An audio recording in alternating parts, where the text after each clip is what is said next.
प्रिय श्रद्धालुओं, जय श्री कृष्णा, जय श्री राम, जय श्री राधे राधे, जय श्री महाकाल। इस वीडियो में आपको श्रवण कराएंगे पुरंजन उपाख्यान का तात्पर्य। राजा प्राचीन वरि ने कहा, भगवान मेरी समझ में आपके वचनों का अभिप्राय पूरा नहीं आ रहा है। विवेकी पुरुष ही इनका तात्पर्य समझ सकते हैं, हम कर्म मोहित जीव नहीं। श्री नारद जी ने कहा, राजन, पुरंजन नगर का निर्माता जीव है जो अपने लिए 1, 2, 3, 4 अथवा बहुत पैरों वाला या बिना पैरों का शरीर रूप पुर तैयार कर लेता है। जिस जीव का सखा जो अविज्ञात नाम से कहा गया है वह ईश्वर है, क्योंकि किसी भी प्रकार के नाम गुण अथवा कर्मों से जीवों को उसका पता नहीं चलता। जीव ने जब दुख सुख रूप सभी प्राकृतिक विषयों को भोगने की इच्छा की, तब उसने दूसरे शरीरों की अपेक्षा 9 द्वार, 2 हाथ और 2 पैरों वाला मानव देह ही पसंद किया। बुद्धि अथवा अविद्या को ही तुम पुरंजनी नाम की स्त्री जानो। इसी के कारण देह और इंद्रिय आदि में मैं मेरे पद का भाव उत्पन्न होता है और पुरुष इसी का आश्रय लेकर शरीर में इंद्रियों द्वारा विषयों को भोगता है। 10 इंद्रियां ही उनके मित्र हैं, जिनसे कि सब प्रकार के ज्ञान और कर्म होते हैं। इंद्रियों की वृत्तियां ही उसकी सखियां और प्राण अपान व्यान उदान समान 5 वृत्तियों वाला प्राणवायु ही नगर की रक्षा करने वाला 5 फन का सर्प है। दोनों प्रकार की इंद्रियों के नायक मन को ही 11वां महाबली योद्धा जानना चाहिए। शब्द आदि 5 विषय ही पांचाल देश है, जिनके बीच में 9 द्वारों वाला नगर बसा हुआ है। उस नगर में जो एक एक स्थान पर 2-2 द्वार बताए गए थे, वे 2 नेत्र गोलक, 2 नासा छिद्र और 2 कर्ण छिद्र हैं। उनके मुख, लिंग और गुदा ये 3 मिलकर कुल 9 द्वार है। इन्हीं में से होकर वह जीव इंद्रियों के साथ बाह्य विषयों में जाता है। इसमें 2 नेत्र गोलक, 2 नासा छिद्र और 1 मुख, ये 5 पूर्व के द्वार है। दाहिने कान को दक्षिण का और बाएं कान को उत्तर का द्वार समझना चाहिए। गुदा और लिंग ये नीचे के 2 छिद्र पश्चिम के द्वार हैं। खद्योता और आविर्मुखी नाम के जो 2 द्वार एक स्थान पर बतलाए गए थे, वे नेत्र गोलक है तथा रूप विभाजित नाम का देश है, जिसका इन द्वारों से जीव चक्षु इंद्रिय की सहायता से अनुभव करता है। चक्षु इंद्रियों को ही पहले धुमान नाम का शाखा कहा गया है। दोनों नासा छिद्र ही नलिनी और नालिनी नाम के द्वार है और नासिका का विषय गंध ही सौरभ देश है तथा घ्राणेन्द्रिय अवधूत नाम का मित्र है। मुख नाम का द्वार है, उसमें रहने वाला बाघ इंद्रिय विषण है और रसनेन्द्रिय रसविद रसज्ञ नाम का मित्र है। वाणी का व्यापार आपण है और तरह तरह का अन्न बहुधन है तथा दाहिना कान पितहु और बाया कान देवु कहा गया है। कर्म कांड रूप प्रवृत्ति मार्ग का शास्त्र और उपासना कांड रूप निवृत्ति मार्ग का शास्त्री क्रमशः दक्षिण और उत्तर पांचाल देश है। इन्हें श्रवणेन्द्रिय रूप श्रुतधर की सहायता से सुनकर जीव क्रमशः पितृयान और देवयान मार्गों में जाता है। लिंग ही आसुरी नाम का पश्चिमी द्वार है। स्त्री प्रसंग ग्रामक नाम का देश है और लिंग में रहने वाला उपस्थेंद्रिय दुर्मद नाम का मित्र है। गुदा निवृत्ति नाम का पश्चिमी द्वार है। नरक वैशस नाम का देश है और गुदा में स्थित वायु इंद्रिय लुब्धक नाम का मित्र है। इनके सिवा 2 पुरुष अंधे बताए गए थे, उनका रहस्य भी सुनो। वे हाथ और पाँव हैं। इन्हीं की सहायता से जीव क्रमशः सब काम करता है और जहाँ तहाँ जाता है। हृदय अंतापुर है, उसमें रहने वाला मन ही विसूची नाम का प्रधान सेवक है। जीव उस मन के सत्वादि गुणों के कारण ही प्रसन्नता, हर्षरूप विकार अथवा मोह को प्राप्त होता है। बुद्धि राजमहिषी पुरंजनी जिस प्रकार स्वप्नावस्था में विकार को प्राप्त होती है और जागृत अवस्था में इंद्रियादि को विकृत करती है, उसके गुणों से लिप्त होकर आत्मा जीव भी उसी रूप में उसकी वृत्तियों का अनुकरण करने को बाध्य होता है। यद्यपि वस्तुतः वह उनका निर्विकार साक्षी मात्र ही है।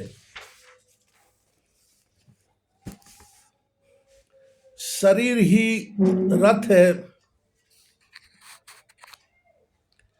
उसमें ज्ञानेंद्रिय रूप 5 घोड़े जुते हुए हैं। देखने में संवत्सर रूप काल के समान ही उसका अप्रतिहत वेग है। वास्तव में वह गतिहीन है। पुण्य पाप ये 2 प्रकार के कर्म ही उसके पहिए हैं। 3 गुण ध्वजा है, 5 प्राण डोरियां हैं, मन बागडोर है, बुद्धि सारथी है, हृदय बैठने का स्थान है, सुख दुखादि द्वंद्व जुए हैं, इंद्रियों के 5 विषय उसमें रखे हुए आयुध हैं, और त्वचा आदि 7 धातुएं उसके आवरण हैं। 5 कर्मेंद्रियां उसकी 5 प्रकार की गति है। इस रथ पर चढ़कर रथ रूप यह जीव मृग तृष्णा के समान मिथ्या विषयों की ओर दौड़ता है। 11 इंद्रियां उसकी सेना है तथा 5 ज्ञानेंद्रियों के द्वारा उन इंद्रियों के विषयों को अन्यायपूर्वक ग्रहण करना ही उसका शिकार खेलना है। जिसके द्वारा काल का ज्ञान होता है वह संवत्सर ही चंडवेग नामक गंधर्वराज है। उसके अधीन जो 360 गंधर्व बताए गए थे वे दिन हैं, और 360 गंधर्वियाँ रात्रि हैं। वे बारी बारी से चक्कर लगाते हुए मनुष्य की आयु को हरते रहते हैं। वृद्धावस्था ही साक्षात काल कन्या है, उसे कोई भी पुरुष पसंद नहीं करता। तब मृत्यु रूप यवन राज ने लोक का संहार करने के लिए उसे बहन मानकर स्वीकार कर लिया। आदि मानसिक क्लेश और व्याधि रोगादि शारीरिक कष्ट ही उस यवन राज के पैदल चलने वाले सैनिक हैं, तथा प्राणियों को पीड़ा पहुंचाकर शीघ्र ही मृत्यु के मुख में ले जाने वाला शीत और उष्ण 2 प्रकार का ज्वर ही प्रज्वार नाम का उसका भाई है। इस प्रकार यह देहाभिमानी जीव अज्ञान से आच्छादित होकर अनेक प्रकार के आदि भौतिक, आध्यात्मिक और आदि दैविक कष्ट भोगता हुआ भी 100 वर्ष तक मनुष्य शरीर में पड़ा रहता है। वस्तुतः तो वह निर्गुण है, किंतु प्राण, इंद्रिय और मन के धर्मों को अपने में आरोपित कर मैं मेरेपन के अभिमान से बंध कर क्षुद्र विषयों का चिंतन करता हुआ तरह तरह के कर्म करता रहता है। वह यद्यपि स्वयं प्रकाश है, तथापि जब तक सबके परम गुरु आत्मस्वरूप श्री भगवान के स्वरूप को नहीं जानता, तब तक प्रकृति के गुणों में ही बंधा रहता है। उन गुणों का अभिमान होने से वह विवश होकर सात्विक, राजस और तामस कर्म करता है, तथा उन कर्मों के अनुसार भिन्न भिन्न योनियों में जन्म लेता है। वह कभी तो सात्विक कर्मों के द्वारा प्रकाश बहुल स्वर्ग आदि लोक प्राप्त करता है, कभी राजसी कर्मों के द्वारा दुखमय रजोगुणी लोकों में जाता है, जहाँ उसे तरह तरह के कर्मों का क्लेश उठाना पड़ता है, और कभी तमोगुणी कर्मों के द्वारा शोक बहुल तमोमयी योनियों में जन्म लेता है। इस प्रकार अपने कर्म और गुणों के अनुसार देव योनि, मनुष्य योनि अथवा पशु पक्षी योनि में जन्म लेकर वह अज्ञानांध जीव कभी पुरुष, कभी स्त्री और कभी नपुंसक होता है। जिस प्रकार बेचारा भूख से व्याकुल कुत्ता दर दर भटकता हुआ अपने प्रारब्धानुसार कहीं डंडा खाता है और कहीं भात खाता है, उसी प्रकार यह जीव चित्त में नाना प्रकार की वासनाओं को लेकर ऊंचे नीचे मार्ग से ऊपर नीचे अथवा मध्य के लोक में भटकता हुआ अपने कर्मानुसार सुख दुख भोगता रहता है। आदि दैविक, आदि भौतिक और आध्यात्मिक इन 3 प्रकार के दुखों में से किसी भी एक में जीव का सर्वथा छुटकारा नहीं हो सकता। यदि कभी वैसा जान पड़ता है तो वह तात्कालिक निवृत्ति ही है। वह ऐसी ही है जैसे कोई सिर पर भारी बोझा ढोकर ले जाने वाला पुरुष उसे कंधे पर रख ले। उसी तरह सभी प्रतिक्रिया दुख निवृत्ति जाननी चाहिए। यदि किसी उपाय से मनुष्य एक प्रकार के दुख से छुट्टी पाता है, तो दूसरा दुख आकर उसके सिर पर सवार हो जाता है। शुद्ध हृदय नरेंद्र जिस प्रकार स्वप्न में होने वाला स्वप्नांतर उस स्वप्न से सर्वथा छूटने का उपाय नहीं है, उसी प्रकार कर्म फल भोग से सर्वथा छूटने का उपाय केवल कर्म नहीं हो सकता, क्योंकि कर्म और कर्म फल दोनों भोग दोनों ही अविद्या युक्त होते हैं। जिस प्रकार स्वप्नावस्था में अपने मनोमय लिंग शरीर से विचरने वाले प्राणी को स्वप्न के पदार्थ न होने पर भी भासते हैं, उसी प्रकार ये दृश्य पदार्थ वस्तुतः न होने पर भी जब तक अज्ञान निद्रा नहीं टूटती बने ही रहते हैं और जीव को जन्म मरण रूप संसार से मुक्ति नहीं मिलती। अतः उनकी आत्यांतिक निवृत्ति का उपाय एकमात्र आत्मज्ञान ही है। राजन, जिस अविद्या के कारण परमार्थ स्वरूप आत्मा को यह जन्म मरण रूप अनर्थ और परंपरा प्राप्त हुई है, उसकी निवृत्ति गुरु स्वरूप श्री हरि में सुदृढ़ भक्ति होने पर ही हो सकती है। भगवान वासुदेव में एकाग्रता पूर्वक सम्यक प्रकार से किया हुआ भक्तिभाव ज्ञान और वैराग्य का आविर्भाव कर देता है। राजन से यह भक्तिभाव भगवान की कथाओं के आश्रित रहता है, इसलिए जो श्रद्धा पूर्वक उन्हें प्रतिदिन सुनते या पढ़ता है उसे बहुत शीघ्र इसकी प्राप्ति हो जाती है। राजन, जहाँ भगवत गुणों को कहने और सुनने में तत्पर विशुद्ध चित्त भक्तजन रहते हैं, उस साधु समाज में सब और महापुरुषों के मुख से निकले हुए श्री मधुसूदन भगवान के चरित्र रूप शुद्ध अमृत की अनेकों नदियां बहती रहती हैं। जो लोग अतृप्त चित्त से श्रवण में तत्पर अपने कर्ण कोहरों द्वारा उस अमृत का शक्कर पान करते हैं, उन्हें भूख प्यास भय शोक और मोह आदि कुछ भी बाधा नहीं पहुंचा सकते। हाय स्वभावता प्राप्त होने वाले इन क्षुधा पिपासादि विघ्नों से सदा घिरा हुआ जीव समुदाय श्री हरि के कथामृत सिंधु से प्रेम नहीं करता। साक्षात प्रजापतियों के पति ब्रह्मा जी, भगवान शंकर, स्वयंभुव मनु, दक्षादि प्रजापतिगण, शनकादि नैष्टिक ब्रह्मचारी, मरीच, अत्रि, अंगिरा, पुलस्त, पुलय, क्रतु, भृगु, वशिष्ठ और मैं, ये जितने ब्रह्मवादी मुनिगण हैं, समस्त वांग्मय के अधिपति होने पर भी तप उपासना और समाधि के द्वारा ढूंढ ढूंढ कर हार गए, फिर भी उस सर्व साक्षी परमेश्वर को आज तक न देख सके। वेद भी अत्यंत विस्तृत है, उसका पार पाना हंसी खेल नहीं है। अनेकों महानुभाव उसकी आलोचना करके मंत्रों में बताए हुए वज्र हस्त्वादि गुणों से युक्त इंद्रादि देवताओं के रूप में भिन्न भिन्न कर्मों के द्वारा यद्यपि उस परमात्मा का ही यजन करते हैं, तथापि उसके स्वरूप को वे भी नहीं जानते। हृदय में बार बार चिंतन किए जाने पर भगवान जिस समय जिस जीव पर कृपा करते हैं, उसी समय वह लौकिक व्यवहार एवं वैदिक कर्म मार्ग की बद्ध मूल आस्था से छुट्टी पा जाता है। वर्षमन, तुम इन कर्मों में परमार्थ बुद्धि मत करो, ये सुनने में ही प्रिय जान पड़ते हैं, परमार्थ का तो स्पर्श भी नहीं करते। ये जो परमार्थ वर्त दीख पड़ते हैं उसमें केवल अज्ञान ही कारण है। जो मलिनमति कर्मवादी लोग वेद को कर्म परक बताते हैं, वे वास्तव में उसका मर्म नहीं जानते।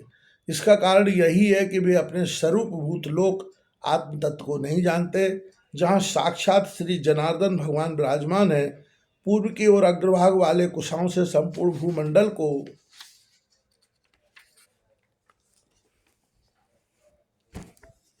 रात्रि में चंद्रमा रहते हुए जो दिखाई नहीं देता, उसी प्रकार युवावस्था में स्पष्ट प्रतीत होने वाला यह एकादश इंद्रिय विशिष्ट लिंग शरीर गर्भावस्था और बाल्यकाल में रहते हुए भी इंद्रियों का पूर्ण विकास न होने के कारण प्रतीत नहीं होता।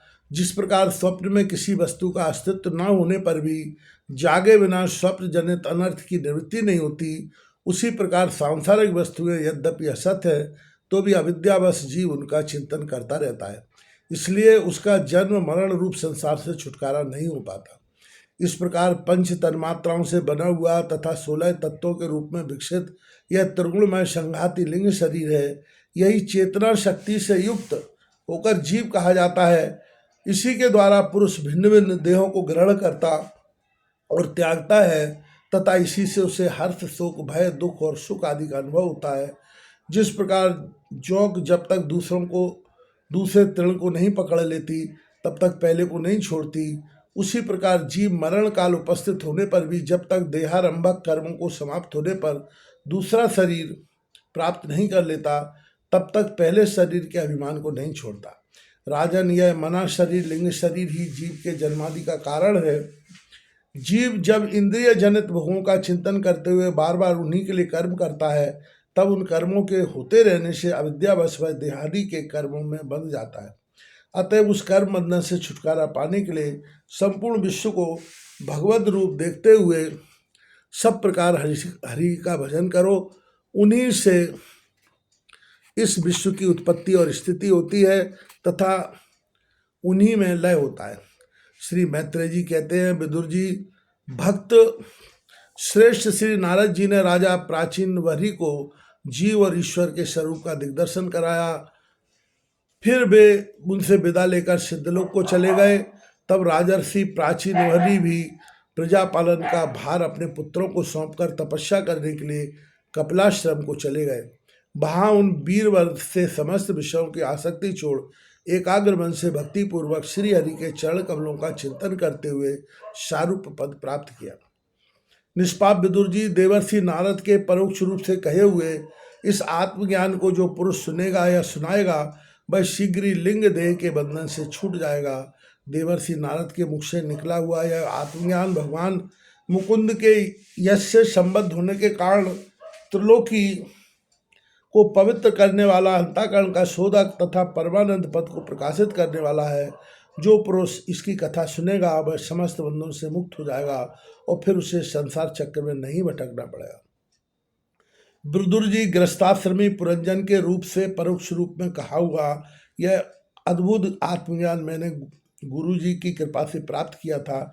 इसका तात्पर्य समझ लेने से बुद्धि रूप जीव का देहाभिमान निवृत्त हो जाता है तथा उसके परलोक में जीव किस प्रकार कर्मों का फल भोगता है यह संशय भी मिट जाता है। श्री सद्गुरुदेव भगवान